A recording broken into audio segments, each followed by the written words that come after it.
Bonjour à tous et bienvenue sur cette nouvelle vidéo de la chaîne. Nous allons aujourd'hui traiter le thème suivant, l'adolescent et les jeux vidéo. Alors plusieurs images clichés nous viennent d'abord à l'esprit. Celle d'un divertissement excessif, incompatible avec la scolarité des jeunes et débordant sur leur temps de travail. Cependant, à y regarder de plus près, les jeux virtuels peuvent aussi se révéler riches pédagogiquement à une période où l'adolescent se construit sur tous les plans, cognitif, personnel et social. C'est pourquoi nous poserons la question suivante, à savoir de quelle manière l'essor des jeux vidéo dans le monde de l'adolescent, toujours plus présent dans nos sociétés, renouvelle-t-il les problématiques qui sont liées à sa construction. Pour y répondre, nous verrons dans un premier temps les statistiques autour des jeux vidéo et des adolescents, leur place dans la culture juvénile, ainsi que les risques qu'ils font courir à ces derniers en cas d'addiction. Nous verrons dans une deuxième partie les atouts et les apports culturels des jeux vidéo, tout comme le point de vue des scientifiques. Enfin, en quoi ils peuvent être un outil éducatif aussi bien à la maison qu'en classe, avec bien sûr les précautions d'usage qui s'imposent. Le jeu vidéo est une des activités préférées des adolescents sur Internet. 8 jeunes sur 10 jouent aux jeux vidéo. Parmi ces jeunes, la moitié reste attachée à leur console. Une enquête réalisée par Sylvie Octobre en 2014 révèle que 92% des jeunes possèdent une console de jeu. Une enquête plus récente, réalisée en 2017 par l'Institut fédératif des addictions comportementales, révèle par ailleurs que les gros joueurs se situent dans la tranche d'âge suivante, à savoir les 10-14 ans, qui représentent 95%, et les 15-18 ans, qui représentent 92%. Il existe également un rapport différent aux jeux vidéo en fonction du genre. Les filles jouent également sur Internet, mais moins fréquemment que les garçons. De plus, l'orientation vers les types de jeux est fortement genrée. Les études de marché montrent que les jeux vidéo violents sont préférés par les garçons. Et ces derniers pratiquent plus souvent les MMORPG, jeux de rôle en ligne massivement multijoueurs. Les filles seraient plus attirées quant à elles vers des jeux de gestion ou de réflexion. En revanche, les jeux d'application sur smartphone, par exemple, sont couramment pratiqués aussi bien par les filles que par les garçons. Quoi qu'il en soit, selon Dominique Pasquier, dans les discours masculins comme féminins, chez les joueurs comme chez les non-joueurs, la pratique est très rarement dénigrée par principe, comme peut l'être celle de la télévision par exemple. Alors pourquoi les jeunes jouent-ils aux jeux vidéo ? Les lycéens interrogés, dans l'étude réalisée par Dominique Pasquier, insistent notamment sur le caractère ludique et convivial de cette pratique, dans la mesure où il est aussi possible de jouer à plusieurs. L'étude TNS Sofres réalisée en 2013 souligne effectivement que pour la population française, les jeux vidéo sont avant tout un divertissement. D'autres raisons peuvent être évoquées, telles que le besoin de reconnaissance ou encore la transgression des restrictions sociales. En moyenne, les adolescents sont plutôt des joueurs modérés. En effet, ils jouent de façon journalière, en raison d'environ 1h20 par session. À présent, nous allons analyser le rôle du jeu vidéo dans la culture juvénile. La culture adolescente est un phénomène de société récent.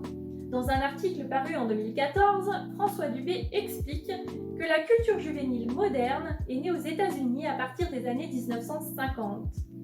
Les jeux vidéo font partie de cette culture adolescente et sont devenus un loisir numérique majeur. C'est pourquoi il apparaît indispensable de comprendre cette pratique. La nouveauté avec le jeu vidéo notamment, c'est la possibilité pour le joueur d'être spectateur de ses propres actions. Le jeu vidéo joue un rôle important dans la construction du processus identitaire de l'adolescent. Si bien que Serge Tisseron explique l'existence des adolescents est aujourd'hui inséparable de leurs avatars. Alors pourquoi ? Dans un ouvrage intitulé « Le développement de l'adolescent », Christine Canard souligne « Autant d'allers-retours entre le soi réel et le soi idéal sont autant de pratiques qui s'inscrivent dans le processus identitaire. Jouer à être un autre sur les jeux vidéo, endosser le rôle d'un héros, participe également à ce processus. À une période où on ne sait plus qui on est, ni ce que l'on veut, sur les jeux vidéo, au moins, je sais qui je suis, même si le personnage est virtuel et je sais ce que je vaux. La confrontation avec d'autres joueurs, la victoire, sont autant d'éléments par exemple qui peuvent augmenter l'estime de soi du joueur.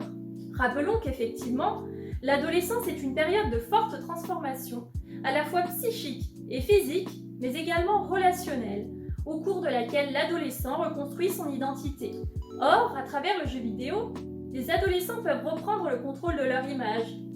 À cause de ces multiples bouleversements, les relations de l'adolescent avec sa famille changent. L'adolescent est alors partagé entre son désir d'autonomie et l'attachement à ses parents. L'allongement de la scolarité, ainsi que la transformation des relations entre les parents et les adolescents, ont pour conséquence l'importance croissante du groupe de pairs dans le processus de socialisation. Ainsi, les joueurs se regroupent parce qu'ils ont un intérêt, une passion en commun, telle que le jeu vidéo, qui participe ainsi à la socialisation des jeunes. De nos jours, les jeux vidéo font partie intégrante de l'univers des adolescents, souvent dès leur plus jeune âge. Ces derniers ont accès à ces jeux sur différentes plateformes, l'ordinateur, les consoles de jeux, mais aussi les tablettes et les téléphones portables.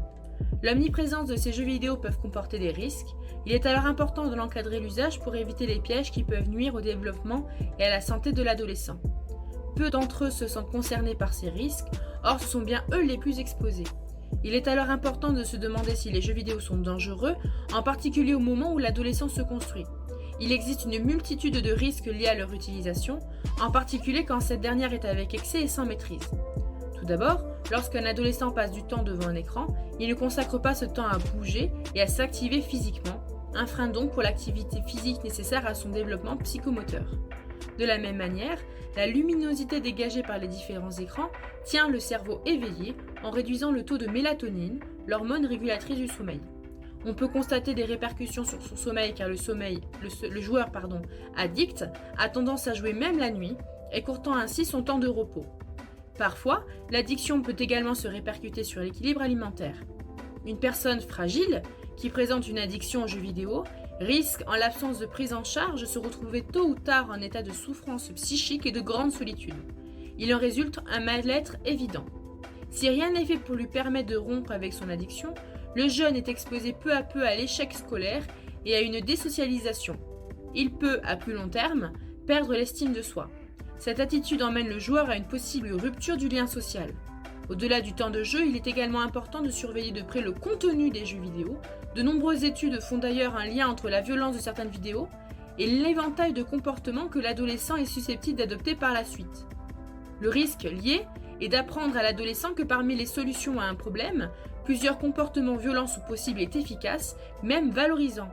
D'ailleurs, plus le jeu est réaliste, plus l'apprentissage est important, car l'adolescent s'identifie facilement au personnage. Certains jeux vidéo véhiculent aussi des stéréotypes, notamment à l'égard des femmes et des nationalités. Toutefois, les cas relevant d'une addiction pathologique sont assez rares. Les risques de dépendance les plus importants concernent les jeux en réseau et notamment les jeux de rôle multijoueurs. On considère qu'il y a une addiction aux jeux vidéo lorsque le joueur se livre à ce type d'occupation de façon excessive, c'est-à-dire à partir d'une trentaine d'heures par semaine, bien plus que le temps consacré par les hardcore gamers, ou gros joueurs, à leur passion, à savoir entre 18 et 20 heures par semaine. En juin 2018, l'OMS, l'Organisation mondiale de la santé, a défini les critères permettant de poser le diagnostic d'un trouble de jeu vidéo, preuve de sa reconnaissance par l'institution comme maladie, au même titre que l'addiction à la cocaïne ou au jeu d'argent. Elle le définit comme, je cite, « l'utilisation persistante ou récurrente de jeux vidéo, à la fois en ligne, sur Internet ou hors ligne, conduisant à une perte de contrôle sur le jeu, une priorité accrue accordée au jeu, au point que celui-ci prenne le pas sur d'autres centres d'intérêt et activités de la vie quotidienne. Cette addiction peut être reconnue, doit se manifester clairement sur une période d'au moins 12 mois. Un autre danger se cache dans l'anonymat des jeux de plateforme. Les jeux multijoueurs se jouent sur Internet avec des joueurs inconnus de tous les âges. Ces joueurs peuvent converser entre eux et, comme leurs discussions ne sont pas encadrées, elles pourraient ne pas convenir à un adolescent, tout comme être le terrain de prédateurs sexuels. Les jeux vidéo ne se résument pas uniquement à tirer bêtement sur tout ce qui bouge sans réfléchir. Et encore, lorsque c'est bien traité, cela peut justement apporter un message antimilitariste sur l'horreur et les conséquences de la guerre plutôt que de la rendre spectaculaire et de la sublimer. En France, depuis 2006, le ministère de la Culture reconnaît le jeu vidéo comme une forme d'expression artistique. On le considère même comme étant la 10e principale forme d'art, classée derrière le cinéma, les arts médiatiques et la bande dessinée. En effet, les jeux vidéo mixent différentes formes d'art, telles que la peinture, l'architecture, la danse ou encore le cinéma, pour faire vivre une expérience inédite au joueur et, in fine, lui procurer des émotions qui lui sont propres. Pourtant, de la question de savoir si le jeu vidéo est un grand art résulte encore de longs et nombreux débats. Mais même si tout le monde ne s'accorde pas à dire que le jeu vidéo peut être considéré comme du grand art, l'aspect esthétique du jeu vidéo fait à peu près l'unanimité. Personne ne peut rester complètement insensible à l'esthétique de certains jeux tant ils peuvent flatter la rétine ou les oreilles, car la musique et le sound design n'est pas en reste. Les jeux vidéo sont une source incroyable d'images et d'univers fantastiques à explorer, et même si certains peuvent paraître très violents de l'extérieur, là où d'autres sont au contraire très colorés et mignons, beaucoup le sont pour véhiculer un commentaire très puissant et impactant sur le monde, questionnant directement le joueur et donc l'adolescent. Car ce qui démarque aussi le jeu vidéo des autres formes d'art, c'est que nous ne sommes plus simplement le spectateur d'un personnage auquel on doit s'identifier, nous sommes l'acteur qui incarne ce personnage. Et notre implication, nos choix, façonnent parfois le jeu. D'autres jeux encore révèlent la créativité et les talents artistiques chez les adolescents. Un jeu comme Minecraft n'est devenu populaire que grâce à ce que les joueurs en ont fait. Ce jeu multijoueur en ligne plonge ces derniers dans un monde créé dynamiquement, composé de blocs qu'ils peuvent modifier à volonté en y ajoutant ou en supprimant des cubes, leur permettant ainsi de bâtir des constructions avec une grande liberté, rappelant ainsi les jeux de création Lego. Les joueurs ont pu de fait créer des jeux dans le jeu, et c'est pourquoi Minecraft compte encore près de 100 millions de joueurs actifs chaque mois, alors qu'il est sorti il y a 10 ans. Pour l'adolescent, les jeux vidéo sont donc un moyen de s'échapper un temps de la réalité pour des univers riches et passionnants, lui permettant de développer ainsi son propre imaginaire et même de créer son propre univers. Mais ils sont aussi un moyen de transmettre un message, une vision, laissant libre cours à la réflexion et à l'interprétation. Bien sûr, comme nous l'avons vu, il faut consommer ces jeux avec modération et ne pas tomber dans l'excès au risque de se déconnecter complètement du monde réel. Pourtant, nous n'avons que gratté la surface de ce que les jeux vidéo peuvent apporter de bien pour les adolescents. On aurait pu parler, contrairement aux idées reçues, des nouvelles interactions sociales fortes et finalement plus humaines que ce que l'on peut penser parmi la communauté des gamers. Les récompenses données aux créateurs et artistes de jeux vidéo, l'e-sport, véritable discipline sportive ou encore les créations d'événements comme le The Event, projet caritatif créé par Adrien Nougaret et Alexandre Dakari, dont le but est de rassembler plusieurs animateurs spécialisés dans le streaming de jeux vidéo sur internet pour un marathon de plus de 50 heures afin de diffuser du contenu en direct et d'encourager les spectateurs à se mobiliser pour soutenir une association caritative qui, du 20 au 23 septembre 2019, a permis de réunir 3 509 878 € pour l'Institut Pasteur. Malgré cela, les jeux vidéo gardent une mauvaise réputation. Ils sont montrés du doigt lorsqu'un drame concernant un adolescent se produit. Toutefois, les scientifiques ont aussi démontré que jouer aux jeux vidéo regorge de bienfaits. L'enfant peut renforcer certaines qualités et habiletés par l'utilisation de jeux vidéo, selon le type de jeu choisi. Il est clairement établi que jouer aux jeux vidéo facilite la croissance du cerveau, littéralement de la matière grise, si cela est contrôlé et limité. Il existe une grande variété de jeux qui se distinguent par des règles plus ou moins différentes. Cela dit, la plupart d'entre eux en appellent à la capacité de concentration et de réflexion du joueur. Jouer permet ainsi de s'évader dans un monde virtuel, mais aussi et surtout cela permet de développer de bons réflexes cognitifs. L'esprit, à force d'entraînement, devient plus vif et plus alerte. Pour le prouver, des chercheurs allemands ont établi dans une étude la capacité du jeu Super Mario à améliorer les zones du cerveau responsables de la navigation spatiale, de la mémoire, de l'organisation et de la motricité. Dans les jeux de stratégie tels que StarCraft par exemple, une attention et une faculté de concentration particulière sont requises pour atteindre les objectifs. Ainsi, de façon ludique, on fait travailler le cerveau, en augmentant le temps de réaction, les réflexes et la concentration. Sachant le nombre de maladies dues au mauvais fonctionnement du développement de cet organe, on ne peut décemment plus nier les bienfaits des jeux vidéo sur la santé.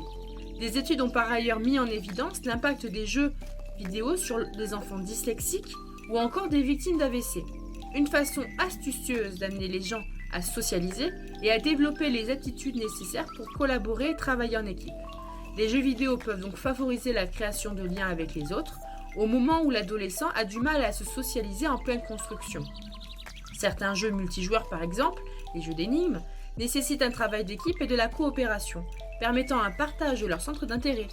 Ainsi, avec les serious games, jouer devient une activité ludique et surtout pédagogique. Selon leur nature, les jeux vidéo peuvent contribuer à améliorer l'estime de soi ou l'humeur de l'adolescent. Même si les vidéos ne constituent pas une solution au problème d'estime de soi, ils peuvent aider l'adolescent à se sentir mieux. Par exemple, l'adolescent qui a une moins bonne estime de lui peut, en réussissant une mission ou en complétant un niveau du jeu, vivre des réussites et développer ainsi une meilleure image de lui-même. Certains jeux vidéo développent des habilités utiles pour les matières scientifiques, comme la logique, la vitesse de traitement de l'information et les habilités visuelles et spatiales. Ils ont un avantage sur les jeux traditionnels dans ce domaine, car l'interaction et la rapidité d'exécution demandée renforcent certaines aptitudes intellectuelles. D'autres jeux vidéo plus lents, comme les casse-têtes ou certains jeux d'enquête, améliorent la capacité de résolution de problèmes. Comme les règles ne sont pas écrites, l'adolescent doit faire preuve de déduction et de créativité pour résoudre des problèmes dans des situations très variées. Les jeux vidéo sont moins passifs que la télévision et peuvent être l'occasion d'apprendre de façon active certaines matières, mathématiques, histoire, langue, et d'informer les enfants sur des thèmes sociaux. Bien choisis, ces jeux peuvent renforcer l'empathie, l'ouverture à d'autres réalités que la sienne et aiguiser le jugement. L'objectif principal des jeux vidéo est de motiver le joueur à compléter les différents niveaux afin de réussir le jeu. Des études montrent un effet sur la capacité de l'enfant à conserver sa motivation à long terme et à persévérer jusqu'à la réalisation d'une tâche. Ce type d'engagement peut se poursuivre en dehors du jeu, dans le sport et à l'école par exemple. Les jeux vidéo présentent des caractères positifs intrinsèques qui peuvent être valorisés à la fois dans le cadre des apprentissages et dans les compétences du socle commun que les adolescents ont à valider. Dans le domaine 1 sur le langage, pour penser et communiquer, il est demandé à l'élève de savoir adapter sa lecture en fonction de la nature et de la difficulté des textes. Or, les jeux vidéo peuvent tout à fait susciter l'amour de la lecture, notamment lorsqu'ils ont des scénarios narrés. C'est le cas des romans visuels, mais aussi de certains jeux du type Fire Emblem.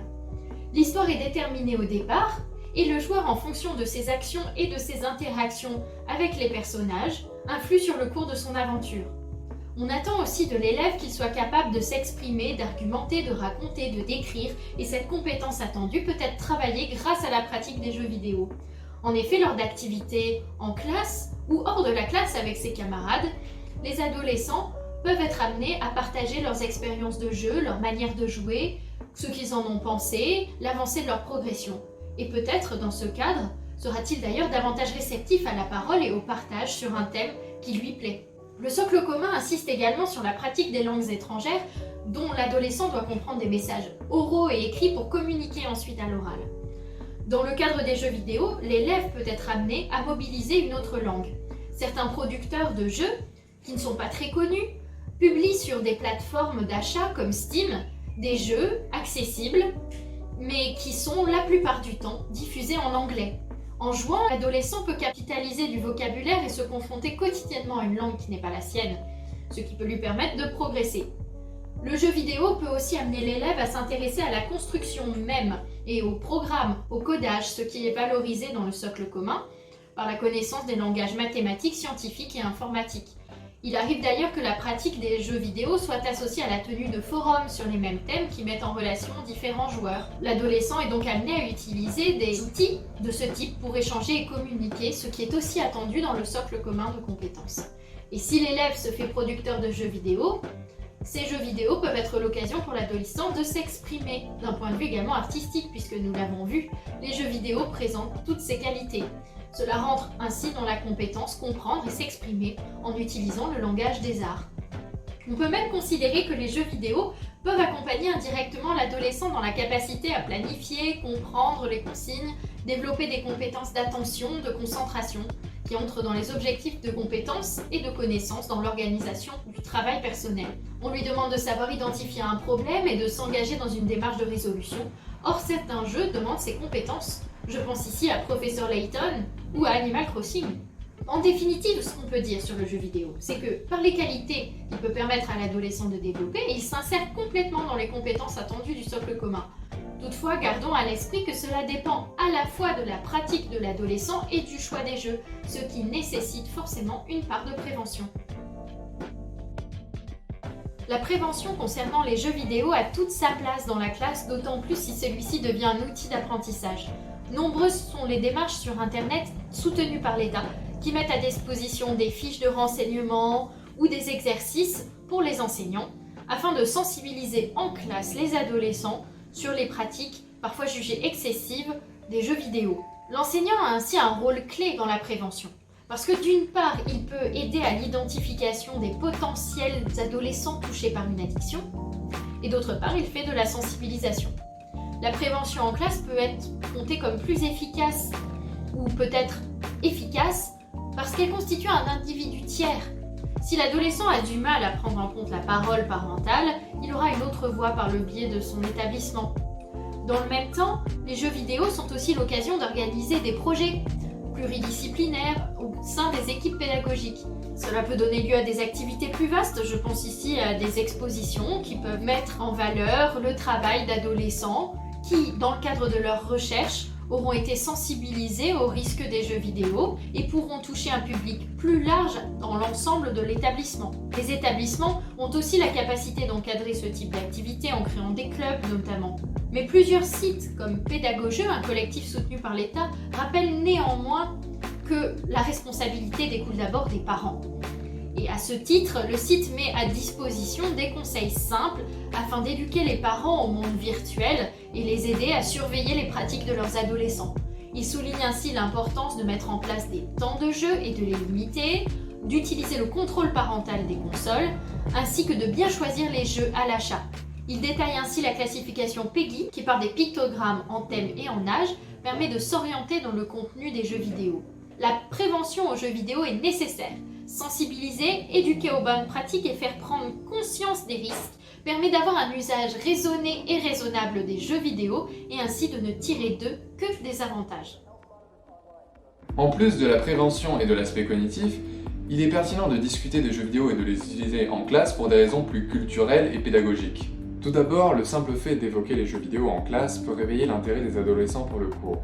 Parler de quelque chose qu'ils connaissent et que certains chérissent beaucoup fait mouche et peut vous faire gagner l'estime de certains élèves difficiles, bien sûr si vous savez très bien de quoi vous parlez. Même les élèves qui n'ont jamais joué à un jeu dit classique jouent peut-être à des jeux mobiles ou ont des amis qui s'y intéressent et savent que c'est un média plus proche de leur génération.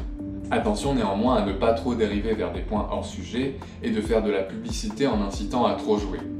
On peut malgré tout déjà s'en servir comme un support photo ou vidéo pour aborder des thèmes précis tels que les guerres mondiales, les mythologies antiques, les influences de la religion sur l'architecture des villes du Moyen-Âge, rappeler des notions vues en cours, simuler des problèmes physiques, etc. Le but dans ce cas est de simplement montrer aux élèves qu'on peut aborder des sujets sérieux et apprendre des choses liées au programme en observant certains aspects de ces jeux qui les intéressent tant. Exactement comme on montrerait un film à une classe pour illustrer une partie du programme. Cependant, il faut bien faire attention à garder un esprit critique quant à ces jeux qui certes font l'effort de reconstituer des réalités physiques ou historiques, mais qui présentent souvent des aspects fantaisistes, des anachronismes, ou dans le cas des jeux qui se situent dans une période de l'histoire avec un grand H, taisent ou traitent maladroitement certains pans importants de cette dernière, comme la Shoah dans le jeu Call of Duty World War II, ou la Révolution française dans Assassin's Creed Unity. La phase suivante serait alors de laisser jouer les élèves, car pour véritablement utiliser les jeux vidéo à des fins pédagogiques, il faut à un moment pouvoir mettre l'élève en action en lui mettant la manette dans les mains. C'est par le gameplay, et non par un scénario ou de simples pavés de texte dans le jeu, que l'élève va réellement pratiquer et assimiler des connaissances. Ainsi, un petit tour dans la salle informatique s'impose pour apprendre tout en s'amusant. Il existe de nombreux jeux qui se prêtent parfaitement à la pédagogie, que ce soit ce qu'on appelle des serious games, des jeux qui sont créés spécialement dans un but éducatif, ou d'autres jeux qui n'ont pas été conçus dans cette optique, mais qui peuvent permettre de rappeler aux élèves quelque chose qu'ils ont vu en cours, ou de déconstruire les fantasmes qu'on peut avoir sur certaines réalités historiques ou physiques. Il faut toutefois prendre en compte le fait que certains élèves n'ont pas du tout l'habitude de jouer, et donc proposer des jeux au gameplay simple, facile à prendre en main, qui se joueraient à la souris par exemple, pour ne pas créer une barrière entre les joueurs et les non-joueurs. Et également considérer le fait que les machines de l'établissement ne sont pas aptes à faire tourner de gros jeux récents. Ainsi, certains professeurs comme Romain Vincent ont déjà expérimenté ces différents points en classe pour des résultats souvent très positifs, et je vous invite à aller voir sa chaîne YouTube JVH où il publie des vidéos passionnantes sur le sujet. Vous trouverez le lien dans la description. Il y a donc un énorme potentiel pédagogique dans les jeux vidéo, mais il faut bien garder en tête que ces derniers ne sont pas une solution miracle et ne suffisent pas seuls à apprendre ou réviser un cours. On les utiliserait plutôt pour introduire quelque chose en réveillant l'intérêt des élèves ou pour revoir des notions déjà vues à la fin d'une leçon. Mais en aucun cas, un professeur peut laisser jouer ses élèves en se tournant les pouces en espérant que ces derniers assimilent quoi que ce soit. Au mieux, cela les incitera peut-être à aller se renseigner sur internet ou dans des livres, mais cela montre donc bien que le jeu vidéo seul ne suffit pas. Il reste un médium à part entière, basé sur le divertissement avant tout. Pour conclure, nous pouvons dire que les jeux vidéo peuvent apporter bien plus de bienfaits qu'il n'y paraît. S'ils présentent des risques importants pour les adolescents dans le cas d'une utilisation excessive, Ils peuvent, à utilisation modérée et raisonnable, se révéler être de véritables outils pédagogiques et permettre à l'adolescent de créer du lien avec les autres, communauté de gamers, famille, etc. En somme, il ne s'agit pas de catégoriser les jeux vidéo dans une boîte en disant que c'est soit bien, soit mal. Tout dépend de leur utilisation et de leurs objectifs. Si l'univers du jeu vidéo chez l'adolescent peut, dans deux cas extrêmes, soit contribuer à son décrochage scolaire et social, soit à renforcer ses aptitudes dans ces domaines et l'aider à s'épanouir sur le plan personnel, la réussite et l'apport des jeux vidéo dans la construction de l'adolescent comme individu réside avant tout dans les choix de ces derniers, leur utilisation et la place qu'ils doivent occuper au quotidien. Sans être exclusifs, les jeux vidéo peuvent être, par une utilisation encadrée, parfaitement complémentaires pour atteindre certains objectifs scolaires et être les vecteurs de riches expériences pour eux, leurs familles et leurs enseignants. Voilà, cette vidéo est à présent terminée. N'hésitez pas à vous abonner et activer la cloche. Laissez un commentaire ou un pouce bleu si ça vous a plu. Ciao!